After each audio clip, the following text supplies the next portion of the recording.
మరి దేవుడు ఈ భూమి మీద మనకు గొప్ప అవకాశము దేవుణ్ణి ఆరాధించడానికి ఇచ్చాడా లేదా? ఇచ్చాడన్న వాళ్ళు ఒకసారి మంచిగా చెప్పండి. ఇచ్చాడని చేయి చూపించి చెప్పండి. అవకాశం ఇది చాలా అద్భుతమైన అవకాశం కదా. మనం దేవుని సన్నిధికి భయపడాలి, వణకాలి, విధేయత చూపించాలి. చూడండి, లాస్ ఏంజల్స్ అనే ఏరియాలో, కాలిఫోర్నియా దేశంలో ఎంత భయంకరమైన పరిస్థితులు ఎదురయ్యాయి. వైల్డ్ ఫైర్ కానీ, అక్కడ అగ్ని మంటలు. మొన్న రీసెంట్లీ ఒక వ్యక్తి యూట్యూబర్ పెట్టాడు, 21 లక్ష కోట్ల ఆస్తి నష్టమైందంట. 12,000 ఇండ్లు దగ్ధమైపోయాయి.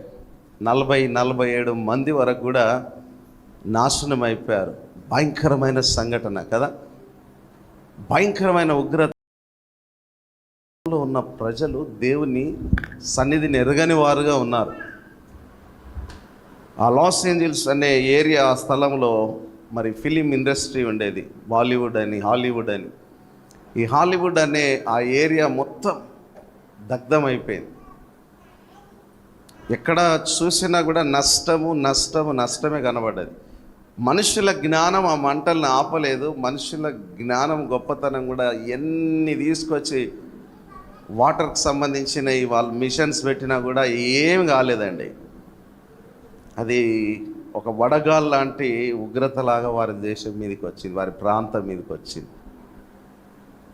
చూడండి, భయపడాల్సిన దినాలు ఇవి. ఆమేన్, హల్లెలూయా.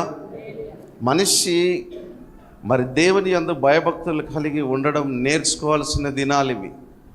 ఇంకా మనకు అవకాశం దొరుకుతున్నదంటే కారణం ఏంటంటే, ఇకనైనా నువ్వు సరైన మార్గంలో నడవాలని. చూడండి, బైబిల్లో నుంచి మనకు ఒక సందర్భాన్ని నేను చూపిస్తాను, చదువుకుందాం. బైబిల్ గ్రంథంలో నుంచి మరి ఒక మాట ద్వారా దేవుని వాక్యంలోకి వెళ్ళిపోదాం. ఎహెజ్కేలు గ్రంథము 7వ అధ్యాయము 2-6 వచనాలు మనం చదువుకుందాం. భయంకరమైన ఉపద్రవములు ఈ భూమి మీద జరుగుతున్నాయి అనే దాని మీద ఒక సందర్భం. ఎహెజ్కేలు గ్రంథం 7వ అధ్యాయం 2-6 వచనం చదువుకుందాం. నరపుత్రుడా ప్రకటింపుము, ఇశ్రాయేలు దేశమునకు అంతము వచ్చి ఉన్నది. ఇశ్రాయేలు దేశం గురించి ఇలా చెబుతున్నాడు, అంతం వచ్చినది. నలుదిక్కుల దేశమునకు అంతం వచ్చింది. ప్రభువుకు యెహోవా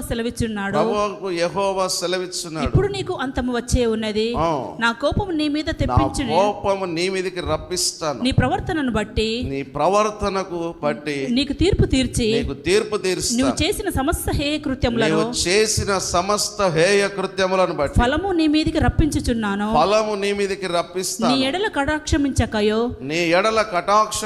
కనికరము చూపకయుందును.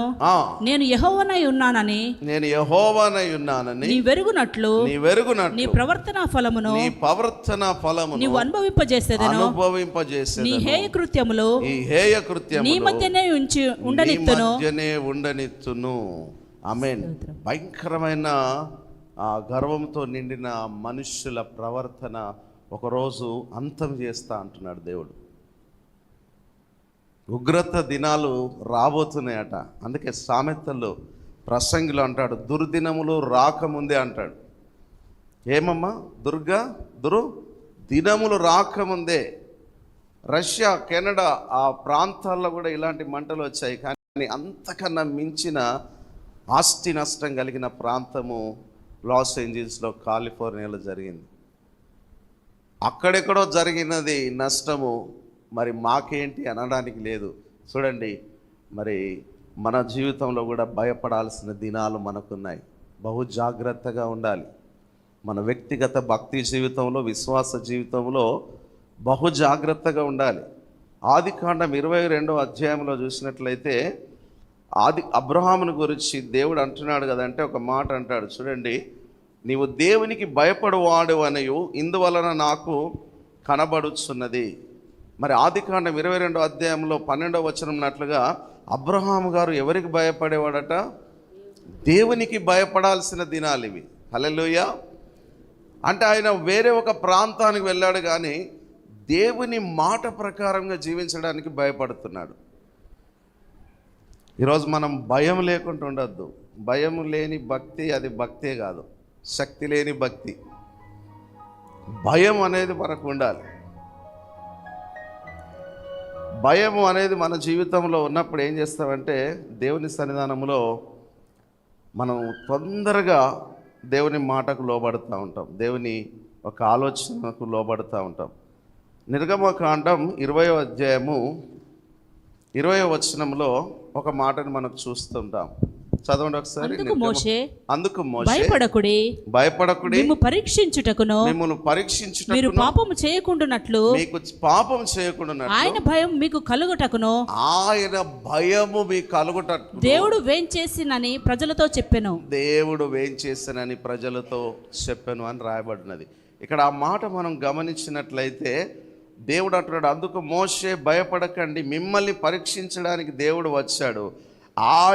మీరు ఆయన మీద భయభక్తులు ఉంచి పాపాలు చేయకుండా ఉండాలని. ఏం చేయొద్దటమ్మా? పాపం చేయకుండా ఉండడం కోసం దేవుడు మనల్ని కొన్నిసార్లు భయపెడుతున్నాడు. ఆ భయం ఎందుకంటే నువ్వు పాపంలో పడొద్దని. మరి తండ్రి కూడా కొన్నిసార్లు గద్దిస్తూ ఉంటారు మనల్ని. తండ్రి పిల్లలు అనుకుంటారు, మా తండ్రి ఎందుకు ఇబ్బందికరంగా మాట్లాడతాడంటే ఆ బిడ్డ పాపంలో పడొద్దని. ఉదయకాలం లేచి ప్రార్థన చేయడానికి ముందు మా నాన్నగారు సౌండ్ చేస్తే మేము అందరం లేచి అలర్ట్ అయిపోయేవాళ్ళం. మాకున్న భయం ఏంటంటే ఆరాధనలో గడపాలా. ఆయనకున్న ఆలోచన ఏంటంటే మనము ఆయన సన్నిధికి గౌరవం ఇవ్వాలని, ఉదయమే లేచి ప్రార్థన చేయాలని, ఉదయమే లేచి దేవుని పాదాలు పట్టుకోవాలని. ఈ లోకంలో మనము మనుషులకు భయపడతాం, అధికారులకు భయపడతాం, కానీ దేవుని దగ్గరికి వచ్చేసరికి ఏం చేస్తామంటే దేవుని ఎదుట మనకు భయం ఉండదు. మనం ఇష్టానుసారంగా జీవించడానికి ఈ భూమి మీద అవకాశం లేదు. దేవుడు అంటున్నాడు, మనం ఆయన యందు భయము భక్తి కలిగి ఉండాలన్నాడు. ఈ రెండు మాటలు జోడించాడు. భక్తి కలిగి ఉండమన్నాడు, రెండు వాటిలో అన్నాడు మీరు యెహోవా యందు భయభక్తులు కలిగి ఉండాలట. 128వ కీర్తనలో అన్నమాట అదే కదమ్మా, ఆయన యందు భయభక్తులు గల వారిని దేవుడు ఇలాగూ ఆశీర్వదిస్తాడట. మరి ఈరోజు చాలా మంది భక్తి చేస్తున్నారు, కొంతమందికి భయం ఉండట్లేదు. మరి భయాన్ని మీరు ఇక్కడ తీసేసుకొని ఏం కాదులే అనుకుంటే ఒకరోజు దేవుని ఉగ్రత, దేవుని కోపం వస్తుంది. దేవుని కోపం వస్తే మనం తట్టుకోగలమా? ఆయన భయంకరుడైన దేవుడట. మరి దయగా వాత్సల్యత కలిగిన వాడు అనే పేరున్నది ఆయనకు, భయంకరుడైన దేవుడు. ఇప్పుడు ఇశ్రాయేలు ప్రజలను పరీక్షించడానికి దేవుడు ఏం చేస్తున్నాడంటే వారి మీద కొన్ని ఉగ్రతలు తీసుకొచ్చాడు. 1 సమూయేలు గ్రంథం 12వ అధ్యాయం 20వ వచనం చదువుకుందాం. చదవండి అమ్మా. 1 సమూయేలు గ్రంథం 12వ అధ్యాయం 20వ వచనం. అంతటి సమూయేలు జనులతో ఇట్లా నేను భయపడకుడి, మీరు ఈ కీడు చేసిన మాట నిజమే. ఆయనను యెహోవాను విసర్జింపకుండా, ఆయనను దేవుని విసర్జింపకుండా ఆయనను అనుసరించుచు పూర్ణ హృదయంతో ఆయనను సేవించుడి. పూర్ణ హృదయంతో దేవుని ఏం చేయాలటమ్మా? సేవించాలి. భయపడకుండా దేవుని సన్నిధానంలో మళ్ళీ రావాలి. అక్కడ ఉన్న వచనాలు చదువుకున్నట్లయితే ఈ 12వ వచనంలో చూసినట్లయితే వారు ఒక రాజును కోరుకున్నారట. దేవుని దృష్టికేమో దేవుడే రాజుకున్నాడు వారికి. 12వ అధ్యాయం 1 సమూయేలు గ్రంథం 12వ అధ్యాయము 15వ వచనం నుంచి మనం చదువుకుందాము. ఇక్కడ మీ దేవుడైన యెహోవా మీకు రాజై ఉన్నను, 12వ వచనంలో కింది లైన్లో, ఆయనను కాదు ఒక రాజు మమ్మను ఏలవలనని మీరు నాతో చెప్పితిరి, కాబట్టి మీరు కోరి ఏర్పరచుకున్న రాజు ఇతడే. యెహోవా ఇతనిని మీ మీద రాజుగా నిర్ణయించున్నాడు. అంటే వాళ్ళు ఏమన్నారంటే యెహోవా యందు భయభక్తులు కలిగి ఆయన మాటను విని ఆయనను సేవించి ఆయన ఆజ్ఞను భంగము చేయక మీరును మిమ్మును ఏలు రాజైన మీ దేవుడైన యెహోవాను అనుసరించిన ఎడల మీకు క్షేమము కలుగును. అప్పుడు 15వ వచనంలో యెహోవా మాట వినక ఆయన ఆజ్ఞను భంగము చేసిన ఎడల యెహోవా హస్తము మీ పితరులకు విరోధముగా ఉండినట్లు మీకును విరోధముగా ఉండును. మీరు నిలిచి చూచుచుండగా యెహోవా జరిగించి గొప్ప కార్యములను కనిపెట్టుడి. గోధుమ కోత కాలంలో ఇదే, మీరు రాజు నిర్ణయింపమని మరలా అడిగినందున చేత యెహోవా దృష్టికి మీరేం చేశారు? కీడు చేశారు. అంటే రాజుగా దేవుడే వారుకున్నాక కూడా దేవుని ఆజ్ఞలను, దేవుని యొక్క విధానాన్ని విడిచిపెట్టి మాకొక రాజు కావాలి, మాకొక రాజు కావాలని అడిగారట. అప్పుడు అక్కడ వారికి ఏమొచ్చిందంటే భయంకరమైన సమస్య వచ్చింది. దేవుడు ఒక ఉగ్రత నడిపించాడు. వారికి ఏమొచ్చింది? అక్కడ కింది వచనాల్లో, యెహోవా ఉరుములను వర్షములను పంపునట్లుగా నేను ఆయనను వేడుకొనుచున్నాను అన్నప్పుడు, సమూయేలు యెహోవాను వేడుకొనినప్పుడు యెహోవా ఆ దినమున ఉరుములను వర్షములను పంపగా జనులందరూ యెహోవాకు సమూయేలునకు బహుగా భయపడారు. ఒక సమస్య వచ్చిన తర్వాత వారు బహుగా భయపడుతూ ఉన్నారు. ఈరోజు మందిరానికి కూడా చాలామంది నిర్లక్ష్యంగా వస్తారు. అంటే సమస్య వస్తే తొందరగా వస్తారనా? చాలా మనం నిర్లక్ష్యంగా ఉంటున్నాం. దేవుని ఆజ్ఞల ప్రకారం నడవట్లేదట. వారు మాట వినక ఆజ్ఞను ఏం చేశారు? భంగము చేశారు. మరి మనం అట్లుంటే దేవునికి ఆశీర్వాదకరంగా ఉండం. మనం భయం కలిగి జీవించాలి. అబ్రహాము గొప్ప ఆశీర్వాదం కలిగినాడు, ధనము, ధాన్యం, వస్త్రాలు అన్నీ కలిగినాడు. కానీ అబ్రహాము దేవునికి ఎలాంటి వాడు? భయపడేవాడు. దేవునికి భయపడడం అనేది మనం నేర్చుకుంటే దేవుడు మనల్ని ఆశీర్వదించడానికి ఇష్టపడతాడు. సంఖ్యాకాండం 25వ అధ్యాయము 1వ వచనం చదువుకుందాం. సంఖ్యాకాండం 25వ అధ్యాయం 1వ వచనం చదవటం.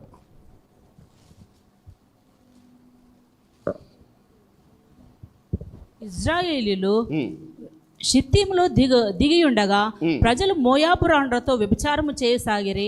ఆ స్త్రీలు ఆ దేశముల బలులను ప్రజలను పిలువగా మీరు భోజనం చేసి వారి దేవతలను నమస్కరించిరి. అట్లు ఇజ్రాయేలు బయల్చేరుతో కలిసికొందునందున వారి మీద యెహోవా కోపము రగులుకొనెను.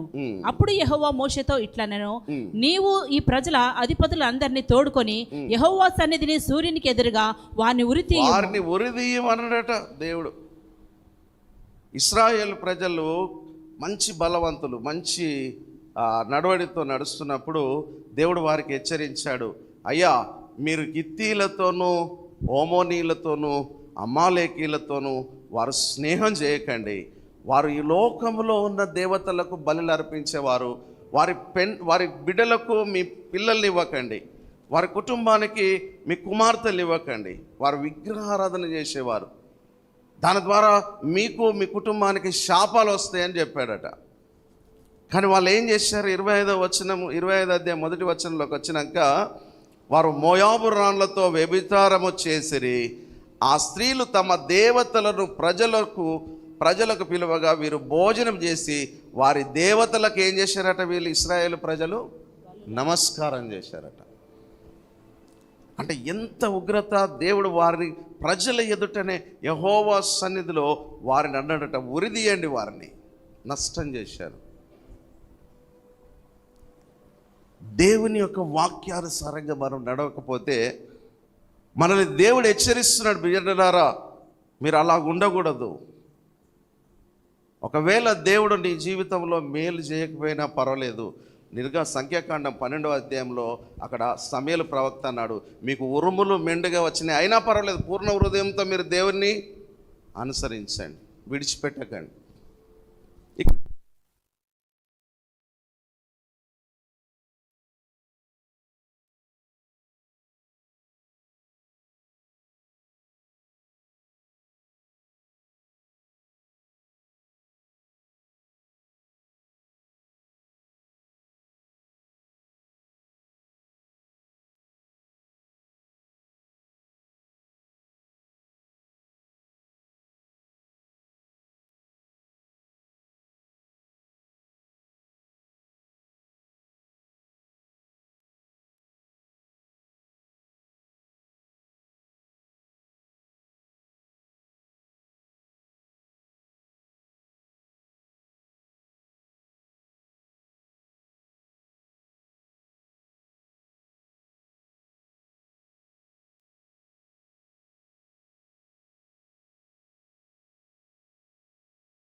వారి మీద యెహోవా కోపము రగులు కొనెను. అప్పుడు యెహోవా మోషేతో ఇట్లనెను, నీవు ప్రజల అధిపతులందరి తోడుకొని యెహోవా సన్నిధిని సూర్యునికి ఎదుగా వారిని ఏం చేయమన్నాడు? ఉరిదీయము. అప్పుడు యెహోవా కోపాగ్ని ఇశ్రాయేలు మీద నుండి తొలగిపోనని చెప్పాను. కాబట్టి మోషే ఇశ్రాయేలు న్యాయాధిపతులను పిలిపించి, మీలో ప్రతివాడును బయల్బేరుతో కలుసుకున్న తన వశంలోని వారిని చంపవలనని చెప్పాను. హల్లెలూయా. దేవుని మాట మనల్ని ఆశీర్వదించే మాట. దాన్ని ఎప్పుడు మనం త్రోసివేయద్దు. మనం భయపడాల్సింది దేవునికి. మనం భయపడకపోతే దేవుడు భయపెడతాడు, కష్టం పెడతాడు, ఉరి పెడతాడు, శ్రమలు పెడతాడు, కష్టాలు పెడతాడు. తొందరపడిపోయి మీరు అన్య వివాహాల మందిరంలో ఉన్న వాళ్ళు చేయకండి, శాపగ్రస్తులు అయిపోతారు. దేవుని దృష్టికి మనం విరోధంగా పాపం చేసిన వాళ్ళమవుతాం. ఏది దేవుడు ఏ సమయంలో ఇస్తాడో ఆ సమయం కోసం కనిపెట్టు. శ్రేయస్కరమైన ఆశీర్వాదాలు ఇస్తాడు. గట్టిగా చప్పట్లు కొట్టండి. ఆమేన్, హల్లెలూయా. వారు తొందరపడిపోయి ప్రతి దానికి కమిట్మెంట్ అయిపోతూ ఉంటారు. కొంతమంది వెంటనే ఇటుంటారు భక్తిలో, తర్వాత ఎవరైనా కలిసినప్పుడు మళ్ళీ అటు కమిట్మెంట్లోకి వెళ్ళిపోతారు.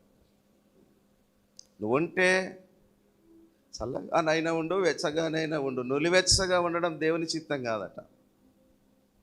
మన నోరు కానీ, మన విశ్వాసాన్ని కానీ, మన భక్తిని కానీ కాపాడుకోవాలి, భయపడాలి. యెషయా గ్రంథంలో అంటాడు కదంటే, 49వ వచనంలోకి రండి. యెషయా గ్రంథంలో 49లో అంటాడు, ఎవరైతే విరిగి నలిగిన హృదయం కలిగి ఉంటారో మరి దేవుడు వారి దగ్గర నివాసం ఉంటాడట. చూడండి, 40 యెషయా గ్రంథం 57వ అధ్యాయము 15వ వచనం చదవండి. మహాగణుడును మహోన్నతుడును పరిశుద్ధుడును నిత్య నివాసి అయిన వాడు ఇలాగు సెలవిచ్చినాడు, నేను మహోన్నతమైన పరిశుద్ధ స్థలములలో నివసించువాడను, అయినను వినయము గల వారి ప్రాణమును ఉజ్జీవింపజేయుటకును, నలిగిన వారి ప్రాణమును ఉజ్జీవింపజేయుటకును, వినయం గల వారి యొద్దను దీన మనస్సు గల వారి యొద్దను నివసించుచున్నాను. ఎక్కడ దేవుడు నివాసం ఉంటాడటమ్మా? మరి వినయము విధేయత కలిగిన దీన మనస్సుతో మనం రావాలి. మనకొక టైం ఉండాలి, మనకొక విధానం ఉండాలి, మనకొక ఆత్మీయత ఉండాలి. మనం ఒక విశ్వాసంలో దేవునికి మంచి క్వాలిటీస్ కనబడాలి. ఏదో భక్తి చేస్తున్నాము అంటే కాదు, ఆయనకు భయపడటం లేదు అంటున్నాడు. చూడండి 11వ వచనం ఇందులోనే చదవండి అమ్మా. ఎవనికి జడిసి భయపడినందున ఆ సంగతి మనస్కరింకపోతిమి, నీవు కళ్ళలాడి నన్ను జ్ఞాపకం చేసుకొనకపోతివి, బహుకాలం నేను మౌనంగా నుండినందుననే కదా నీవు నాకు భయపడుట లేదు. దేవునికి భయపడకపోతే చాలా సమస్యలు మనం ఎదుర్కోవాల్సి ఉంటుందమ్మా. ఇప్పుడు బాగానే ఉంటాయి, మంచి ఆహారం తింటావు, మంచి బిర్యానీ తింటావు, మంచి హోటల్కి వెళ్తావు, మంచి స్థితిలో జీవిస్తావు, అన్నీ బాగుంటాయి. కానీ ఒక రోజు తప్పకుండా ఒక నష్టం అనేది కుటుంబంకి ఉరిలాంటి పరిస్థితి అనేది వస్తుంది. కంఫర్ట్ జోన్ అనేది ఎప్పుడు కూడా మన జీవితంలో ఉండద్దు. హల్లెలూయా. నేను చాలా బ్లెస్డ్గా ఉన్నాను అనే కంఫర్ట్ జోన్లో ఉంటే అపవాదం వచ్చేసి ఏం చేస్తుంది? మన ఇంటిలో ప్రవేశిస్తుంది. మనం ఎప్పుడు అలర్ట్గా ఉండాలి. అందుకే దేవుడు అన్నాడు, మీరు మెలకువగా ఉండి ప్రార్థన చేయండి. మరి మనం ప్రార్థించే వారంగా, మెలకువగా ఉండే వారం ఉండాలి. ఎందుకు ఈ భూమి మీద ఇలాంటి పరిస్థితులు ఎదురవుతున్నాయంటే భయం లేకుండా చేసే పనులే. మందిరంలో దైవ సేవకుని ముందు ప్రైజ్ లార్డ్ చెప్పే విషయంలో మంచిగా భయంగా ఉన్నట్టే ఉంటాం, కానీ బయటికి వెళ్ళినాక లోకానుసారంగా మనం జీవిస్తుంటున్నామేమో. నువ్వు ఇక్కడున్నా అక్కడున్నా ఎవరికి మహిమ కలగాల? దేవునికి మహిమ రావాలి. ఆమెన్, హల్లెలూయా. ఫలాని వ్యక్తి అండి చాలా మంచివాడండి, ఫలాని వ్యక్తి అండి బ్లెస్డ్ పర్సన్ అండి. మనం ఇక్కడ స్తుతించిన, పాడిన, ఘనపరిచిన దేవునికి మహిమకరంగా ఉండాలి. ఆమెన్, హల్లెలూయా.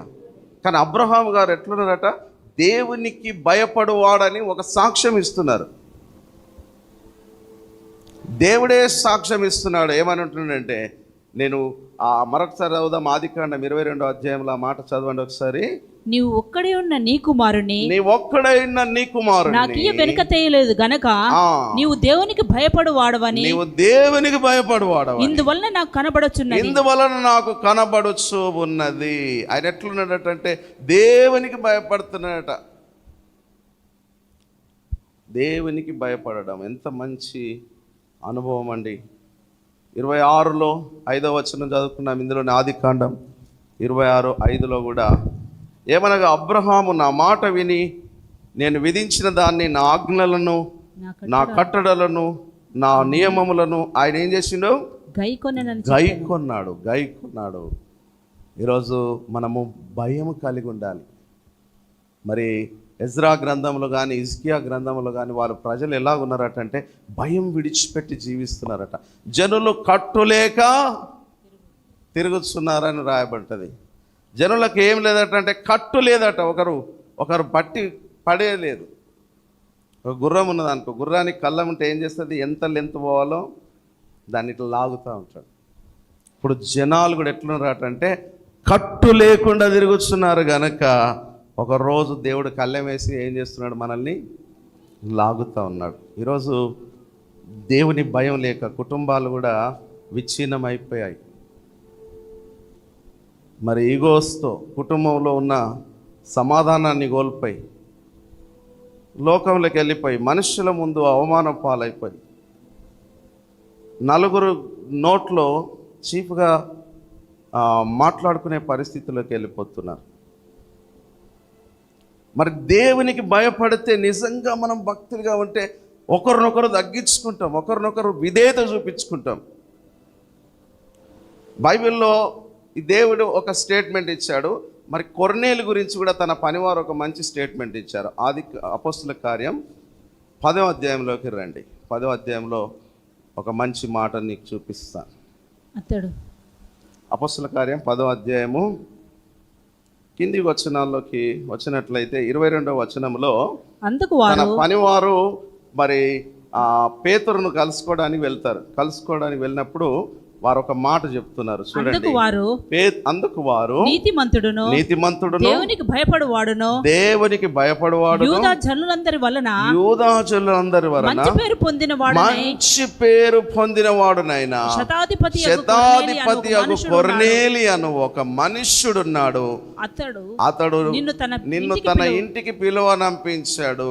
ఇప్పుడు ఆ పనివారు ఆయన దగ్గరికి వచ్చి చెప్తున్న మాట ఏంటంటే, మాకున్న యజమాని ఎలాంటి వాడంటే నీతిమంతుడు, దేవునికి భయపడవాడు, జనులందరిలో ఒక మంచి పేరు పొందినవాడు. ఎంత మంచి లక్షణం అండి.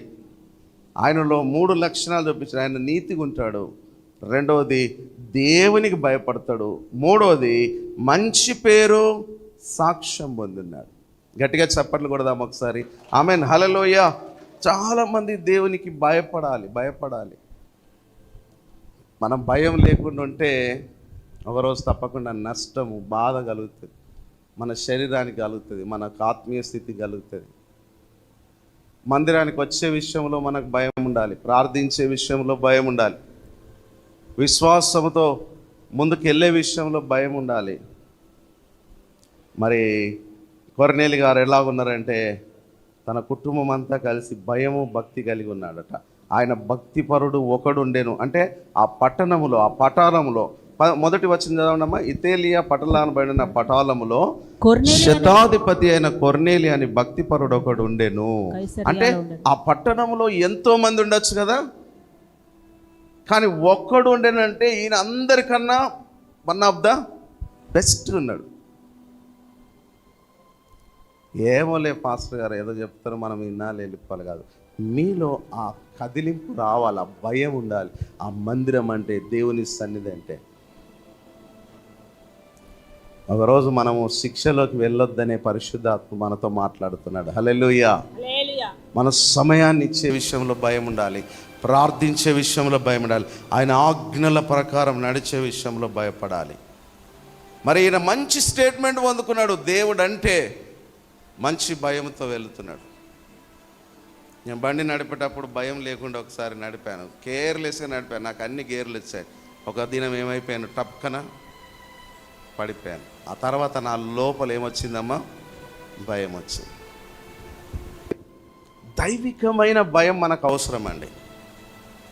ఈరోజు చాలామంది అంటారు దైవ భయం లేని స్థలంలో ఉన్నారట. చూడండి, మనం ఆదికాండంలోకి వెళ్తే ఒక స్థలంలో ప్రజలు ఎలాగున్నారని రాయబడ్డారంటే, వారు దైవ భయం లేదట, వారికి దైవ భయము లేనందున. ఆ మాట ఒకసారి చదువుదాం. ఆదికాండం 20వ అధ్యాయంలో ఒకసారి రండి. ఆదికాండం 20వ అధ్యాయంలోకి వద్దాం. ఆదికాండం 20వ అధ్యాయంలో ఒక మాటను మనం చూసుకుందాం. అబ్రహాము ఈ స్థలమందు దేవుని భయము ఏ మాత్రము లేదు గనక. రిఫరెన్స్ చెప్పమ్మా అక్కడ. 20వ అధ్యాయం 11వ వచనం. 11వ వచనంలో ఈ మాట ఉంటుంది, చదువుకుందాం.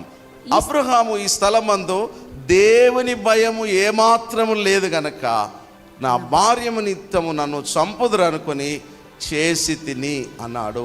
అక్కడ ఆ ప్రజలు ఎలాగున్నారంటే, ఆ దేశంలో ఉన్న ఒక రాజు ఉన్నాడు, ఆయన గెరారు రాజు అయిన అబీమెలెకు 2వ అధ్యాయంలో ఉంటాడు. ఆయన ఎలాగుంటాడంటే, ఆయన ఇంట చేర్చుకున్నాడు. ఆ రోజుల్లో మరి భార్యాభర్తలుగా వీరు కాకుండా అన్న చెల్లెలుగా చెప్పుకోవడం ద్వారా మరి ఏం చేయరు అనుకొని ఆయన అనుకున్నాడు. అబ్రహాం అన్నాడు, శారమ్మను నువ్వు చెల్లి అని చెప్పు, నేను సహోదరుని అని చెప్పు అని వెళ్ళిపోయారు. ఆ దేశంలోకి వెళ్ళిపోయారు. అక్కడ ఆ దేశంలో మరి ఆ ప్రదేశము షూరును మధ్యప్రదేశంలో నివసించిన గెరారులో కొన్ని రోజులు ఉన్నప్పుడు వీళ్ళు ఏం చేశారటంటే, ఆ రాజు ముందు భార్యగా కాకుండా మరి వాళ్ళిద్దరూ సహోదరిగా చెప్పుకున్నారట. అప్పుడు అబీమెలెకు అనే రాజు ఎలాంటి వాళ్ళంటే, ఎవరైనా ఆ దేశంలోకి వచ్చిన మంచి స్త్రీ ఉంటే రాజుగారు ఆ బిడ్డను వాడుకుంటాడు. ఆమెను చెల్లి అని చెప్పాడు కనుక, ఆ చెల్లి అనే పేరుంటే, సహోదరి అనే పేరున్నది కనుక వివాహం ఆడని స్త్రీ అనుకొని ఆమెను తన ఇంట్లో చేర్చుకున్నాడట. అప్పుడు దేవుడు అతనితో మాట్లాడిన సందర్భం ఇక్కడ ఉంటుంది. అప్పుడు ఈ విషయాన్ని కింది వచనాల్లో మళ్ళీ అబీమెలెకు అడుగుతాడు. ఎందుకు? 10వ వచనంలో మరియు అబీమెలెకు నీవేమి చూచి ఈ కార్యం చేసివని అబ్రహామును అడగగా, అబ్రహాము ఈ స్థలమందు దేవుని భయము ఏమాత్రమును లేదు. అంటే అక్కడున్న ప్రజలు ఇష్టానుసారంగా జీవిస్తున్నారు, దైవ భయం లేదు. దైవికమైన భయము మనకు ఉండునుగాక. మనం ఇక్కడున్నా అక్కడున్నా ఏ పరిస్థితి చేసినా మన మనస్సాక్షి మనల్ని ఏం చేయాలంటే దైవికమైన భయాన్ని పుట్టించాలి. హల్లెలూయా. మరి అక్కడున్న ప్రజలు, అక్కడున్న వారందరూ భయంకరమైన చెడ్డ ప్రవర్తన కలిగి ఉన్నారు. వారి మధ్యలో ఉన్నాడు. కానీ దేవుని యందు భయభక్తులు గల వారు ఉంటే దేవుడు ఎవరినైనా తప్పిస్తాడు. గట్టిగా చప్పట్లు కొట్టండి. చూడండి, మరి దేవుడైతే అబ్రహామును విడిచిపెట్టలేదండి. అక్కడ ఒక మాట చదువుకుందాం. 6వ వచనంలో, అందుకు దేవుడు అవును యథార్థ హృదయంతో దీన్ని చేసిన నేను ఎరుగుదును, మరియు నీవు నాకు విరోధంగా పాపము చేయకుండా నేను నిన్ను అడ్డగించి తిని, అందుకే నేను నిన్ను ఆమెను ముట్టనీయలేదని పరిశుద్ధాత్ముడైన దేవుడు అతనికి కలలో వచ్చి అతనితో మాట్లాడాడు. అబీమెలెకు ఆమె ఎవరో కాదు, శారా అబ్రహాము యొక్క భార్య, ఆమెను ముట్టడానికి వీల్లేదని దేవుడు మాట్లాడట. ఎందుకంటే అబ్రహాము దేవుని యందు భయభక్తులు కలిగి ఉన్నాడు గనక దేవుడు అతని నష్టం గుండా అంటనీయలేదు. చప్పట్లు కొట్టండి గట్టిగా. ఆయనతో మాట్లాడితే ఆయన వచ్చి ఇక్కడ ఆ మాట చదువుతున్నాడు. ఏమంటున్నాడు? అయ్యా, నీవు దేవుని యొక్క మాటలు నా దగ్గరికి వచ్చి నాతో దేవుడు మాట్లాడాడు కాబట్టి ఈ దేశం నుంచి వెళ్ళిపో, ఇక నుండి నువ్వు చెల్లి అని చెప్పుకోకు. అయితే నేను ఇక్కడున్న ఆస్తులు, కొన్ని దాసులు జనులను రప్పించి వారికి కావలసినన్ని సమకూర్చి అబ్రహాము గారిని బయటికి పంపించాడట. కారణం ఏంటంటే అబ్రహాము దేవుని యందు భయభక్తులు ఉన్నాడు గనక ఒక దైవ భయం లేని స్థలంలో ఉన్నా కూడా అబ్రహాము గారికి ఎవరి కాపుదల ఉంది? దేవుని కాపుదల ఉంది. మనం ఎలాగ జీవించాలి అంటే దేవునికి చాలా భయం కలిగి ఉండాలమ్మా. నర్సంపేటలో పాల్ గారి గురించి మన శ్రీకాంత్ తమ్ముడు చాలా మంచి మాట చెప్పాడు. ఆ టైమింగ్ అంటే ఆ పరిచర్యలో వాళ్ళు వచ్చి మందిరంలో 100% కూర్చుంటారంట. నాకు నిజంగా ఆ మాట చాలా బాగా నచ్చింది. ఆమేన్, హల్లెలూయా. ఆయన 10 గంటలకని చెప్తే ఖచ్చితంగా 10:45కి మందిరంలో ఉంటారట. మరి అదేందో బ్రదర్ అక్కడ టైం మెయింటైన్ చేసింది కానీ ఇక్కడ మెయింటైన్ చేయలేకపోతున్నాడు. అక్కడ భక్తి, ఇక్కడ ఒక భక్తి, అది ఈడ కూడా అదే 10:45కి నువ్వు ఉండాలి. ఆమేన్, హల్లెలూయా.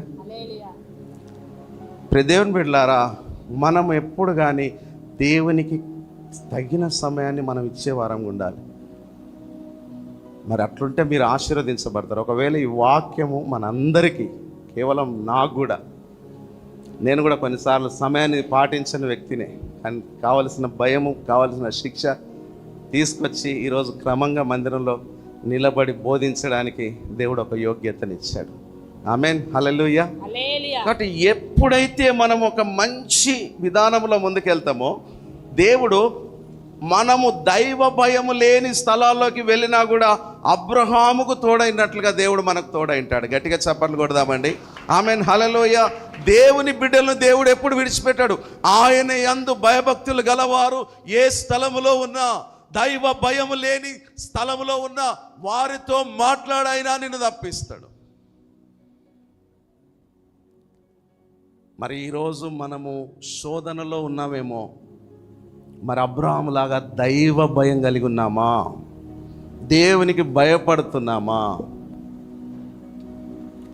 దేవునికి నిజంగా నువ్వు భయపడితే తప్పకుండా నేను ఆశీర్వదిస్తాడమ్మా. రాసి పెట్టుకోండి, నేనేం చెప్పని అవసరం లేదు. దేవునికి నువ్వు భయపడితే చాలు, మనుషులకు కాదు. హల్లెలూయా. మనుషులు అంటే ఇప్పుడు పీటరయ్య గారు ఉన్నారు అనుకో, 10:45కి వచ్చి కూర్చుండే వాళ్ళు ఉన్నారు ఈడ, లేరా?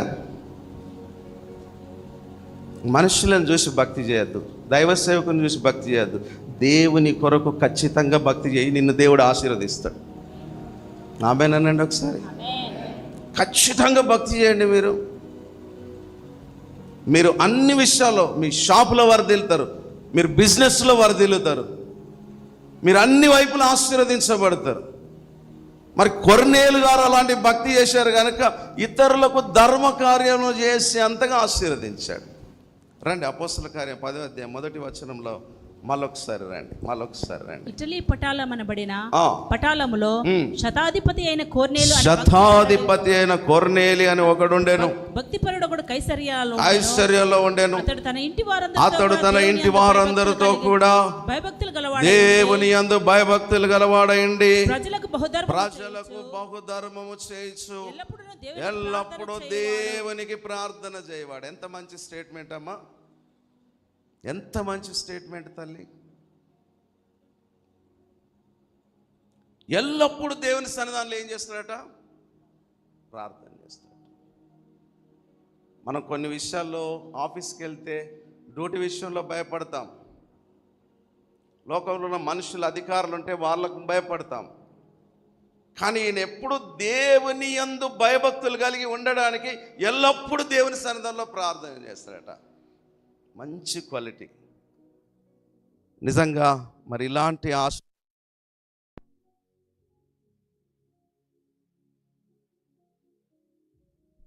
కూడా దేవుని యందు భయభక్తులు గలవాడై ఉండెను. ఎంత మంచి విశ్వాసం అండి, ఎంత మంచి విధేయత అండి. మీరు అట్లా చేసి చూడండి, మీరు ఇతరులకు ధర్మ కార్యాలు చేస్తారట, ఇతరులకు ఇచ్చేంతగా ఆశీర్వదిస్తాడట. ఏమో అయ్యగారు అంటే మీరు అట్లే ఉంటారు. మీరు ఖచ్చితంగా నిలబడి దేవుడు ఖచ్చితంగా ఆశీర్వదిస్తాడమ్మా. మీరు ఖచ్చితంగా ఉండకనే ఈరోజు సంవత్సరాలు గతించినా కానీ మనము అదే స్థితిలో ఉంటున్నాం. మీరు భయపడాల్సిందే. దేవుని సన్నిధికి భయపడకపోతే దేవుడు భయపెడతాడు, సమస్యతో భయపెడతాడు, పరిస్థితితో భయపెడతాడు. సచ్చినట్టు మళ్ళీ మందిరంలో కూర్చుంటాడు చేస్తాడు, సచ్చినట్టుగా పిల్లలతో సహా వచ్చి ఏడ్చుకుంటూ కూర్చుంటేటట్టు చేస్తాడు. జాగ్రత్త. ఏందనుకుంటున్నారు? దేవుడు అంటే ఏమనుకుంటున్నారు? దేవుని సన్నిధి అంటే ఏమనుకుంటున్నారు? దేవునితో మనకంత గొప్ప జ్ఞానం ఆయన పుట్టిస్తే పుట్టినోళ్ళం మనం భూమి మీద ఆయన కృప లేకపోతే అవుటే. తెల్లారి ఫ్లెక్సీలు ఎక్కుతారు అందరు.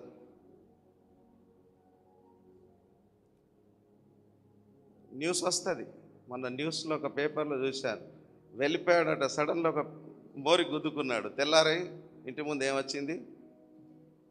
పెద్ద ఫ్లెక్సీ కట్టిరు. ఆ వీధంతా ఫ్లెక్సీలే. ఏం ఘనకార్యం చేసిండంటే ఏం లేదు, ఫ్లెక్సీ అయితే కట్టిరు. మంచిగా ఫ్లెక్సీ కట్టి సూపర్గా డ్యాన్సులు చేసి బాంబులు వేల్చి ఊరంతా ఎంజాయ్ చేసిర్రు. ఏం చేసిర్రా బాబు అంటే ఏం లేదు, క్రైస్తవుడే. దేవుని బిడ్డలారా, మనం ఎందుకు భక్తి చేస్తున్నాము, ఎందుకు మందిరానికి వస్తున్నాము, ఎందుకు దేవుడు నన్ను దీవించట్లేదని అడుగుతున్నావు. కానీ ఇలాంటి భక్తి నువ్వు చేస్తున్నావా అని నిన్ను నీవు మనస్సాక్షిని అడిగి చూడు ఒక్కసారి. ఈ మందిరంలో ఒక్క నిమిషం నీ మనస్సాక్షిని అడిగి చూడు. ఆమేన్, హల్లెలూయా. ఈ కొత్త సంవత్సరం మీ ఇల్లు ఈ కుటుంబంలాగా దీవించబడును గాక. అందరు చెప్తారు ఆమేనని. హల్లెలూయా. మీరు శ్రద్ధగా పంట వేస్తే ఆ పంటకు తగ్గ ఫలాన్ని దేవుడు ఇస్తాడు. మీ పంటలో లోపం ఉంటే, మీరు హైబ్రిడ్ పంట వేస్తే ఏ విత్తనం ఏ ఫలం వస్తుందమ్మా? హైబ్రిడే వస్తుంది. మీ విత్తనములో క్వాలిటీ ఉండును గాక, మీ ప్రార్థన జీవితంలో క్వాలిటీ ఉండును గాక, మీ విశ్వాస జీవితంలో క్వాలిటీ ఉండును గాక. మీరు దేవుడు ఈ భూమి మీద మనల్ని ఆశీర్వదించేవాడు. ఆయన చేతి కింద మనం ఎప్పుడు ఉండాలి? వణకాలి, భయపడాలి, దీన మనసు కలిగి ఉండాలి. దీనులను దేవుడు కృప అనుగ్రహిస్తాడు. దీనులను భూమిని స్వతంత్రించుకొని వారిగా చేస్తాడు. తన దగ్గర పని వాళ్ళు అతని గురించి ఒక మంచి స్టేట్మెంట్ ఇచ్చాడు. ఆయన మంచోడండి, దేవునికి భయపడతాడు. నీ ఇంట్లో నీ గురించి మంచి సాక్ష్యం వెళ్ళిన మంచి మా ఆయన దేవునికి భయపడతాడండి. మా ఆయన ప్రతి దినం ప్రార్థన చేస్తాడండి. మా ఇంట్లో నా భార్య ప్రతి దినం మందిరానికి వెళ్తుందండి. ప్రతి దినం 5 నిమిషాలైనా కన్నీటితో ప్రార్థన చేస్తుందండి. నేను చెప్తానండి మా నాన్న గురించి ఒక సాక్ష్యం. ఆయన రాత్రిళ్ళు లేచి కన్నీళ్ళు గార్చిన రోజులు ఎన్నో. మేము లెక్క పెట్టడానికి కూడా సరిపోని రోజులు అవి. చప్పట్లు కొడదాం గట్టిగా. ఆమేన్, హల్లెలూయా. మీలో ఒక త్యాగపూరితమైన భక్తి దేవుని దగ్గర చూపించాలమ్మా, మనం చూపించాలి. ఆయన ఆశీర్వదించేవాడు కదా, ఆయన చేతిలో మనం చాలా చక్కని భక్తిలో ఉండాలి. అప్పుల సమస్యలు అవమానించిపోతే ఎవరైనా దేవుడొద్దు ఏదొద్దు అని అంటారు. ఆయన వెళ్ళి డేరాలో కూర్చొని మౌనంగా ప్రార్థన చేసేవాడు. 1 సమూయేలు గ్రంథం 12వ అధ్యాయం చదివినట్లుగా ఉరుములు మెరుపులు వచ్చినా కూడా సమూయేలు అన్నాడు, మీరు కంటిన్యూగా దేవుని పూర్ణ హృదయంతో ఆరాధించండి అన్నాడు. ఆమేన్, హల్లెలూయా. ప్రతికూలమైన పరిస్థితులు మన జీవితంలో వస్తూనే ఉంటాయి, కానీ ప్రభువును మనం పట్టుకొని ఏం చేయాలి? ముందుకు సాగిపోవాలి. ఆమేన్, హల్లెలూయా. దేవుని యందు భయభక్తులు కలిగి ఉన్న వాళ్ళలో ఆశీర్వదించబడలో చిన్నవాడైన సమూయేలుని దేవుడు దీవించాడా లేదా? బైబిల్లో ఆయన ఏంటిది? ఆ దేశంలో ప్రవక్తగా దేవుడు మార్చాడు. అతడికి ఏలి అనే వ్యక్తి దగ్గర తన పిల్లలు ఉన్నారు, సేవకుని కుమారులు. కానీ వాళ్ళ మీదికి లేని యోగ్యత ఎవరికి ఇచ్చింది? దేవుడు సమూయేలుకి ఇచ్చింది. ఎందుకంటే సమూయేలు దేవుని యందు ఎలాంటి వాడు? భయభక్తులు కలిగిన వాడు. చిన్నతనంలోనే దేవుని స్వరం విన్నవాడట ఆయన. మరి దావీదు జీవితంలో కూర్చుండా దేవుని యందు భయభక్తులు కలిగి ఉన్న వాడిని దేవుడు ఎక్కడ తీసుకొచ్చి పెట్టిండు? ఉన్నత స్థలాల్లో తీసుకొని పెట్టిండు. మోషే గారు చనిపోయినప్పుడు మోషే నాయకుడు, 6 లక్షల మందిని నడిపించే నాయకుడు. తనకున్న కుమారులను తీసుకొచ్చి మరి యెహోషువ లాంటి స్థానంలో, తనకున్న యజమాని స్థానంలో నిలబెట్టలేదు దేవుడు. ఎవరైతే యోగ్యత లేనివాడు ఆయన నమ్మకంగా పనిచేసిండో, యథార్థంగా భక్తి చేసిండో, దేవునితో నడిచే విధానంలో ఉన్నాడో, యెహోషువని తీసుకొచ్చి దేవుడు ఏం చేసిండు? ఆ ప్రజలను నడిపించడానికి ఒక నమ్మకమైన వ్యక్తిగా యెహోషువని దేవుడు నియమించాడు. అంటే యెహోషువ అంత పెద్ద యోగ్యత ఉన్నవాడేం కాదు, కానీ దేవుడు అతన్ని చూశాడు. గట్టిగా చప్పట్లు కొడదాం. ఆమేన్, హల్లెలూయా. మిమ్మల్ని ఆశీర్వదించడానికి దేవుడు మనల్ని చూస్తాడండి. క్వాలిటీ లేకపోవచ్చు, నీలో యథార్థత ఉంటే దేవుడు ఉన్నత స్థలాల్లో తీసుకొచ్చి పెడతాడు. ఆమేన్. దావీదు పెద్ద యుద్ధ సామాగ్రి పట్టుకొని యుద్ధం చేయలేదు, దేవుని శక్తిని పట్టుకొని ముందుకెళ్ళాడు. అందుకే దావీదుని అన్నాడు, నా హృదయాను సారుడు. ఆమేన్, హల్లెలూయా. మనలో ఒక మంచి వ్యక్తిత్వాన్ని మనం చూపించినప్పుడే దేవుడు మనల్ని ఆశీర్వదిస్తాడు. ఈ సంవత్సరం మీరు ఏం చేస్తారో తెలియదు, నమ్మకంగా ఉండండి, దేవునికి యథార్థంగా భక్తి చేయండి. మీ ప్రార్థనలో, పరిగెత్తే విషయంలో, విశ్వాస జీవితంలో, అప్పుడు మన ఆదిత్యం, మన విశ్వాస ఆదిత్యాన్ని దేవుడు చూసి ఏం చేస్తాడు, మరలా మనం అడగక ముందే మన అక్కర తీరుస్తాడు. ఆమేన్, హల్లెలూయా. నిజంగా మనం బాగా ఏడ్చి ప్రాధేయపడని అవసరం లేదు. దేవుడు మన పక్షంలో తప్పకుండా సహాయం చేయడానికి శక్తి కలిగిన వాడు. నేను ఒక ఎగ్జాంపుల్ చెప్తాను. ఆదికాండం 18వ అధ్యాయంలోకి వస్తే, వారు నిజంగా భక్తి కలిగిన వారు కనుక ఆదిత్యం ఇస్తే, వారు అడగక ముందే వారు అక్కర తీర్చబడ్డదా లేదా? 18వ అధ్యాయము 8వ వచనంలో కింది లైన్లోకి రండి. వారు రొట్టెలు చేసి ఆదిత్యం ఇచ్చినప్పుడు, తర్వాత అతడు వెన్నను పాలను సిద్ధం చేసి దూడను తెచ్చి వారి ఎదుట పెట్టి భోజనం చేయుచుండగా వారి యొద్ద ఆ చెట్టు క్రింద నిలుచుండెను అని రాయబడి ఉన్నది 8వ వచనంలో. కింది లైన్లోకి వస్తే, వారు అతన్ని చూచి నీ భార్య అయిన శారా ఎక్కడదన్నది అడగగా అతడు అదిగో గుడారంలోనున్నదని చెప్పాను. ఇప్పుడు ఆయన గుడారంలో నా భార్య ఉన్నది అన్నది, కానీ నా భార్య గర్భఫలం లేదయ్యా అని అడిగిండా అమ్మా? అక్కడ మంచిగా బాగా కళ్ళద్దాలు పెట్టుకొని చూడండి రా, ఉన్నదాడా? బాగా చూడండి. నా భార్యకు సహాయం చేయమని అడిగిండా? కానీ ఆ దూత, పరిశుద్ధాత్ముడైన దేవుడి సన్నిధిలో ఉన్న దూత అన్నాడు, మీదటికి ఈ కాలమున మీరు ఏదైతే బాధపడుతున్నారో మరి నిశ్చయంగా మరలా వస్తా, అప్పుడు నీ భార్య అయిన శారా ఒక కుమారుణ్ణి కలుగునని చెప్పి. అంటే వీళ్ళు ఆదిత్యం ఇచ్చారు తప్ప వారి అవసరత చెప్పక ముందే దేవుడే వారి అవసరతను ఎరిగి సహాయం చేశాడు. గట్టిగా చప్పట్లు కొడదాం. మీరు భక్తి చేస్తూ వెళ్ళండి, మీరు ఆదిత్యం ఇస్తూ వెళ్ళండి. దేవునికి ఇచ్చాల్సిన సమయము ప్రార్థనా జీవితంలో, ఆత్మీయతలో ముందుకెళ్ళండి. దేవుడు ఏది చేయాలో ఆ సమయంలో చేసుకుంటూ వస్తాడు. మనం అడగని అవసరం లేదు. గనురాలైన స్త్రీ గురించి మనం చదువుకున్నప్పుడు, ఆ గనురాలైన స్త్రీ కనబడుతుంది. ఆమె రాజుల గ్రంథంలో ఉంటుంది.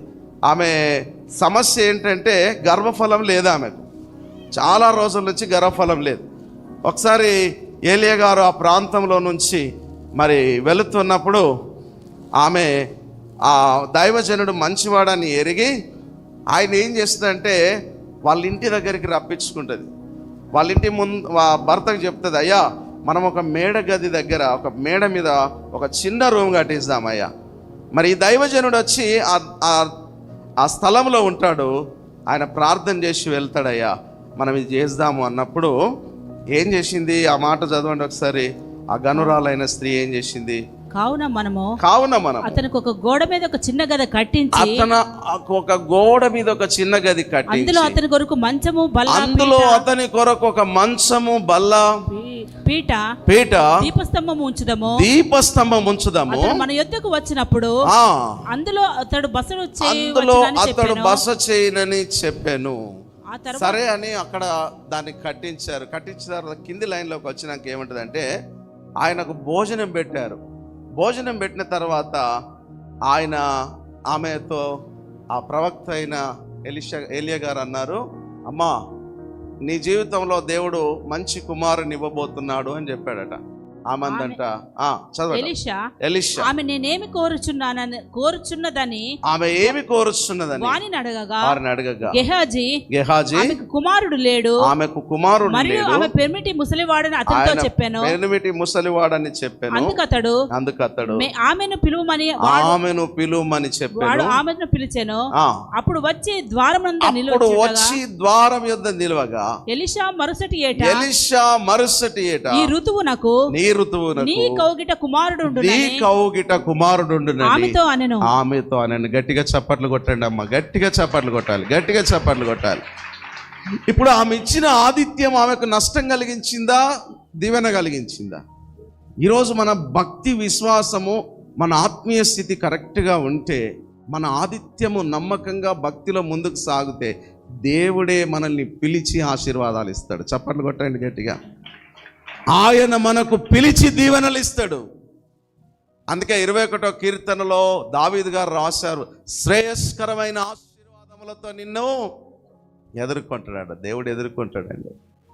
ఆయనే ఎదుర్కొని వస్తాడట. ఆయన ఎదురుగా తీసుకొస్తాడట సంబంధాలు, వివాహాలు, గొప్ప విషయాలు.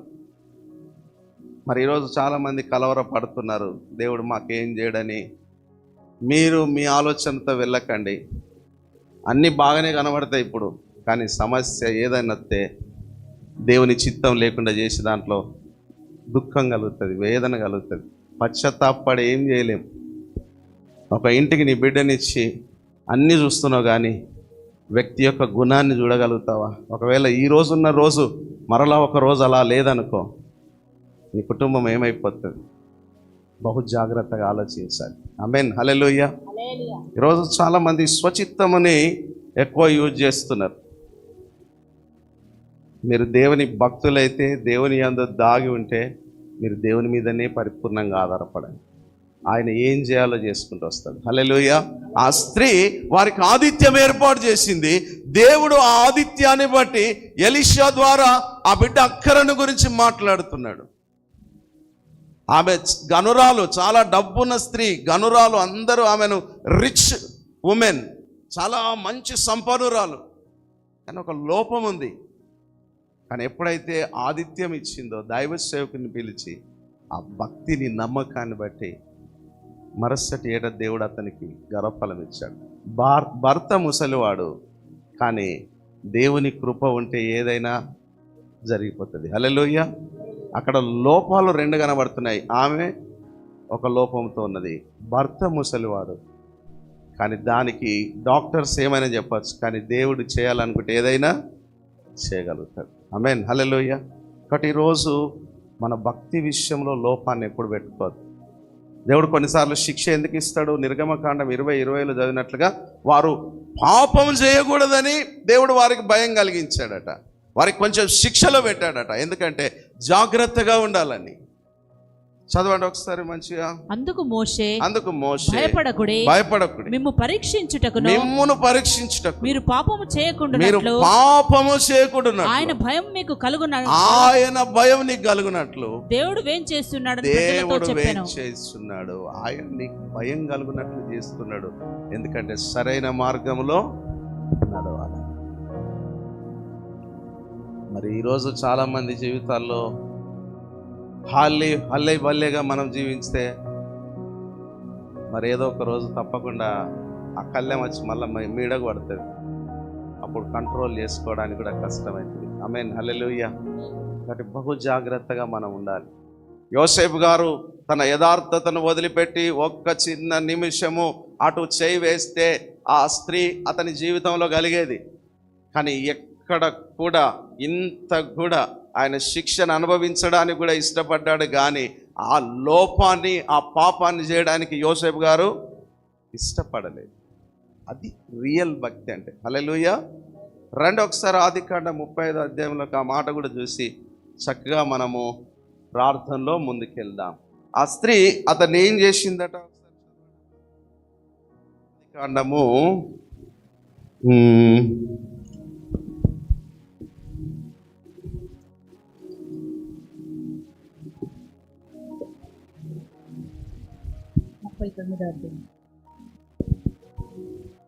39వ అధ్యాయం చదవండి అమ్మా. 5వ వచనం చదువుదాం. 39 ఆదికాండం 39:5. అతడు తన ఇంటి మీదను తన కలిగిన అంతటి మీదను అతనికి విచారణకర్తగా నియమించిన కాలం మొదలుకొని యెహోవా యోసేపు నిమిత్తం ఆ ఐగుప్తుని ఇంటిని ఆశీర్వదించాను. యెహోవా ఆశీర్వాదము ఇంటిలోనేమి పొలములోనేమి అతనికి కలిగిన సమస్తం మీదను ఉండెను. అతడు తన కలిగినదంతా యోసేపు చేతికి ఏం చేసిండటమ్మా? అప్పగించి తాను ఆహారము తినడం తప్ప తనకేమి ఉన్నదో ఏమి లేదో విచారించిన వాడు కాడు. యోసేపు రూపవంతుడును సుందరనయుండెను. అటు తర్వాత అతని యజమానుని భార్య యోసేపు మీద కన్ను వేసి తనతో శయనించుమని చెప్పాను. అయితే అతడు ఒప్పక, నా యజమానుడు తనకు కలిగినదంతయు నా చేతికి అప్పగించెను కదా, నా వశమున తన ఇంటిలో ఏమి ఉన్నదో అతడు ఎరుగడు.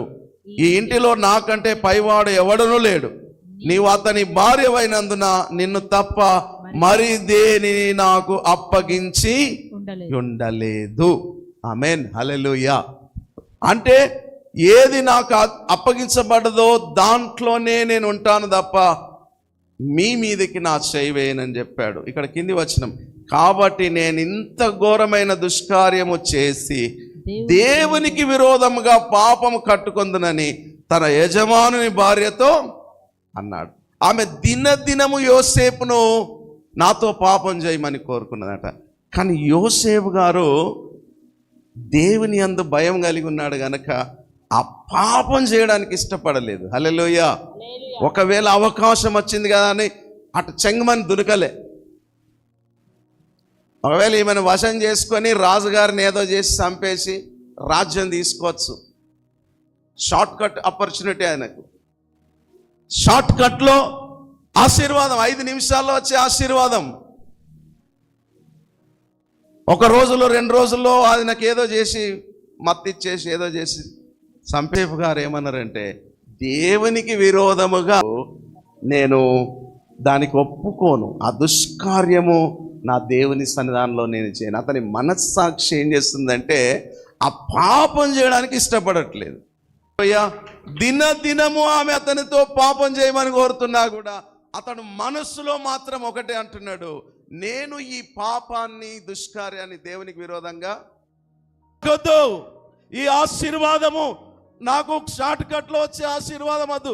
దేవుడు నన్ను ఆశీర్వదించాలి. హల్లెలూయా. దేవుడు నన్ను గొప్ప చేయాలి. తీసుకొని వెళ్ళారు. ఆయన చెప్పిన మాట తన భర్త కూడా విని ఏమన్నాడంటే, ఇతన్ని తీసుకొని వెళ్ళిపోయి అందులో వేసేయండి అన్నాడు. చాలా బాధపడ్డాడు. నన్ను విశ్వసించి ఇంత అప్పగించిన వ్యక్తి ముందు నేను చీఫ్ అయిపోయాను కదా అనుకున్నాడు.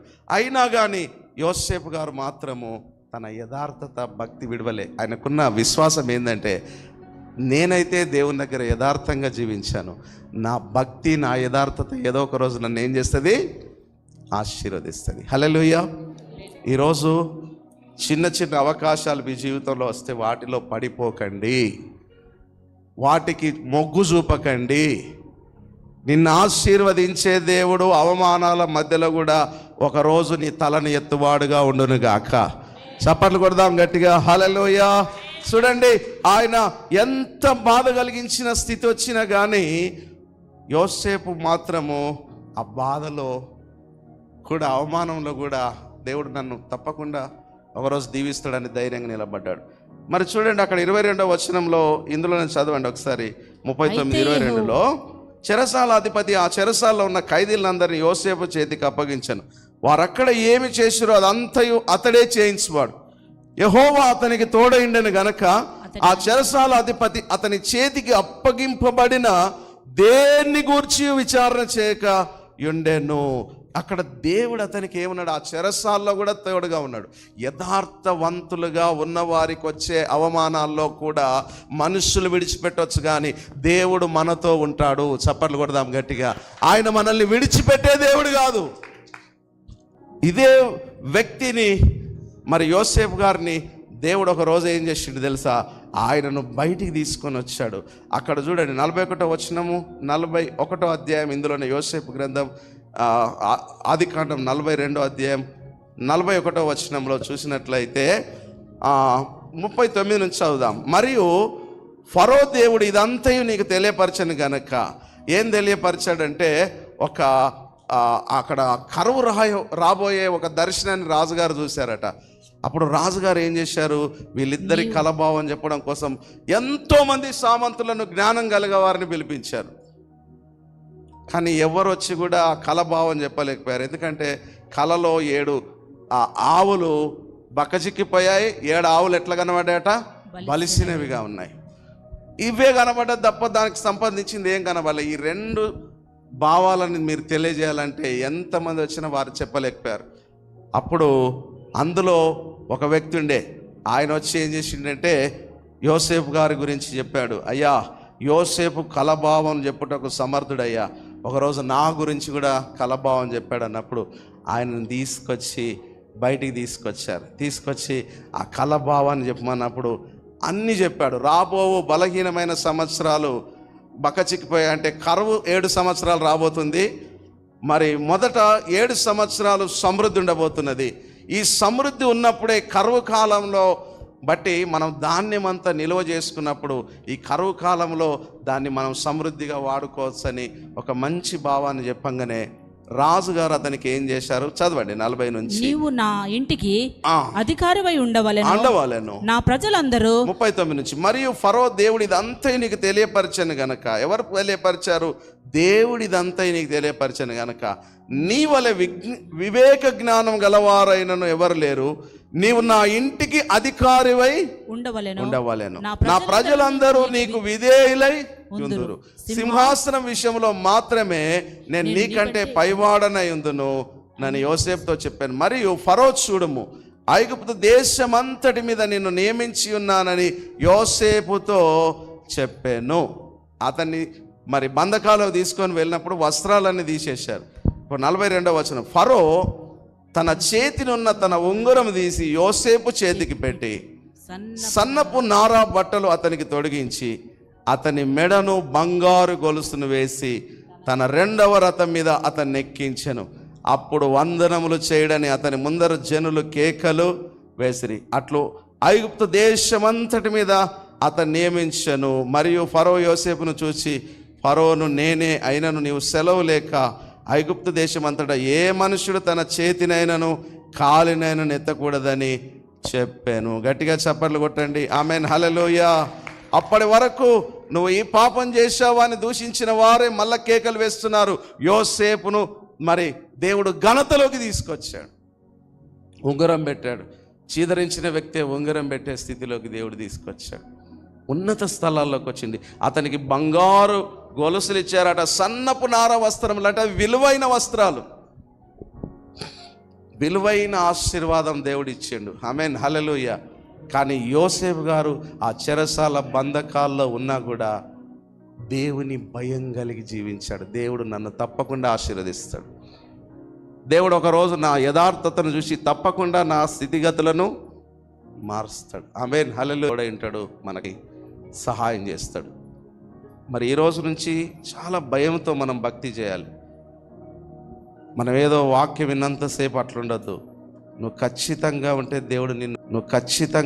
దేవుడు నిన్ను కరువులో నుంచి సమృద్ధిలోకి నడిపించునుగాక, చెరలో నుంచి దేవుడు నిన్ను విడిపించునుగాక.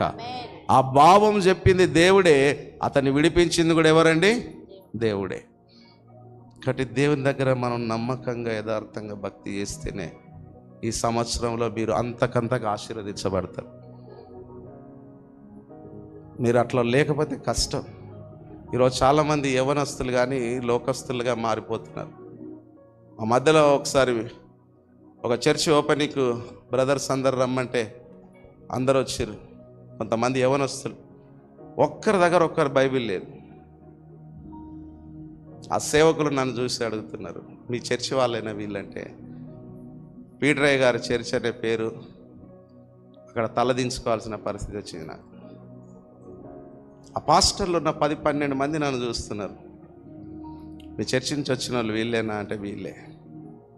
ఒక్కరి దగ్గర కేవలం ఒక బైబిల్ అన్న లేకపోయా, ఫెయిల్ అయిపోయినట్టే కదా మనం. మినిస్ట్రీస్ ఏమైపోయింది? ఈరోజు నిలబడ్డ వాళ్ళని వంకలు పెట్టి మాట్లాడతారు చాలామంది. మరి ఏమైపోయింది? మొదట ఏం నేర్చుకున్నారు మీరు?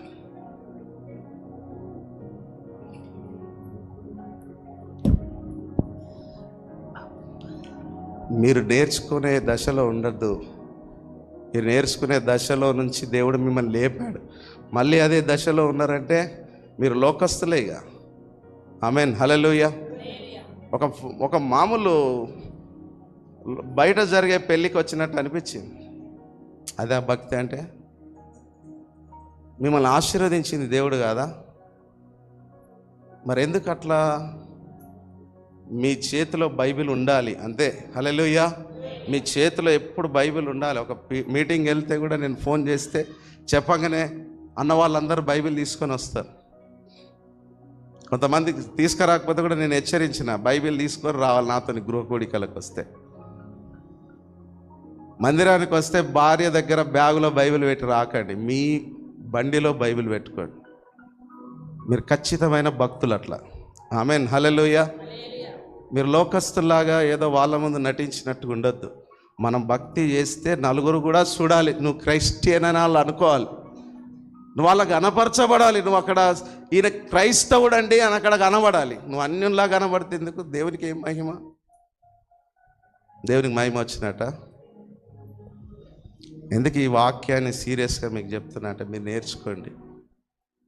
సేవకుడు మమ్మల్ని ఏమన్నాడు కదా అంటే, దేవుడు ఊకుంటాడా? దేవుడు ఊకుంటాడా అమ్మా? దేవుడు నాకు శిక్ష ఇస్తాడు, మీకు శిక్ష ఇస్తాడు. నువ్వేం నేర్పించినావని. ఏదన్నా ప్రోగ్రామ్ ఉన్నదంటే ఇంకొకసారి ఎవరిని తీసుకపోవాలని నాకు భయం అవుతుంది. ముఖ్యంగా యవ్వనస్తులు కూడా చాలామంది, పిల్లలారా మీరు నేర్చుకోండి. పెద్దవాళ్ళు, అనుభవం ఉన్నోళ్ళు, పిల్లలు కలిగి ఉన్నోళ్ళు, భార్య కలిగి ఉన్నోళ్ళు, పిల్లలు కలిగి ఉన్నారు. మీరు ఎట్లా బైబిల్ లేకుండా మందిరానికి వస్తారు? ఎట్లా బైబిల్ లేకుండా మీరు ప్రోగ్రాంలోకి వస్తారు? దేవుడు అంటాడు, జ్ఞానంతో పని చేయమన్నాడు. ఆమేన్. హల్లెలూయా. మరి నలుగురి ముందు మనము అవమానం పాలు కావద్దు. దేవుని నామాన్ని అవమాన పాలు చేయొద్దు, దూషించద్దు. ఒక క్రైస్తవుడిగా నువ్వు దేవుని కోసం బ్రతికితే సత్యాంత వరకు అదే స్థితిలో బ్రతుకు. మరణం అంతం వరకు కూడా మనం ఏం చేయాలి? దేవుని కొరకే బ్రతకాలి. హల్లెలూయా. అపోస్తలుడైన చర్చి స్వప్న రమేష్ ఏదైనా ప్రోగ్రామ్ నిమిత్తం ఫోన్లో మనీ పెడతా ఉంటారు. తమ్ముడు టిఫిన్స్ కానీ అవి కానీ తెమ్మంటే అందులో రిటర్న్ ఏమి 20 రూపాయలు మిగిలినా 15 రూపాయలు మిగిలిన రిటర్న్ మళ్ళీ నాకు ఫోన్పే పెట్టేస్తాడు. ఏం తమ్ముడు ఆ 10 కాడ 20 కాడ? అన్న నాకు వద్దన్నా, నాకు ఆ డబ్బు నా దగ్గర ఉంటే నాకు మంచిగా అనిపించదన్నా అన్నాడు. ఆమేన్. హల్లెలూయా. అది నమ్మకత్వం అండి. ఈరోజు దేవునికి కూడా చిన్న చిన్న విషయాల్లో కూడా మనం భక్తిలో తప్పిపోవద్దు, మన విశ్వాసంలో తప్పిపోవద్దు. మరి అట్లాగ మనం ఉండగలిగితే దేవుడు మనల్ని ఆశీర్వదించును గాక. గట్టిగా చప్పట్లు కొడదాం. ఆమేన్. హల్లెలూయా. దేవుణ్ణి మనం ఖచ్చితంగా గణపరచాలి. నేను గట్టిగా చెప్పవచ్చు, చెప్పకపోవచ్చు, కానీ దేవునికి భయపడితే 10:45 అంటే మందిరంలో ఉండాలి అంతేను. ఎందుకు టైంపాస్గా మాట్లాడుకోవడం ఎందుకు? ఇంట్లో అవసరమా? మీరు రోజు ఇంట్లో మాట్లాడుకోవట్లేదా? ఈ రోజే ఎందుకు? అపవాది మిమ్మల్ని అట్లా టైంపాస్ చేస్తున్నాడు, దయ్యం పని చేస్తున్నది అన్నట్టే. హల్లెలూయా. మీరు అట్లుండాలి, అట్లా ఆసక్తిగా ఉండాలి. సంఘం ఆసక్తిగా ఉంటే బంధకాలన్నీ ఏమైపోతాయమ్మా? తెగిపోతాయి. హల్లెలూయా. మీరు పనుల విషయంలో, బయటి విషయాల్లో అంత తీవ్రత కలిగి ఉన్నప్పుడు దేవుని సన్నిధికి ఎందుకు తీవ్రత కలిగి ఉండదు? డ్యూటీ విషయంలో సమయమే కావాలి. ఎందుకంటే అధికారి ముందు మనం వినబడపోతే ఆ రోజు ఏం పడదమ్మా? మస్టర్ పడది. పోతాయి 5,000, 4,000, 5,000 పోతాయి కావచ్చు. కంపల్సరీ పోవాలి. అంటే మనం కొన్నిటికి ఇచ్చే విలువను దేవునికి ఇవ్వకపోతే ఎట్లా?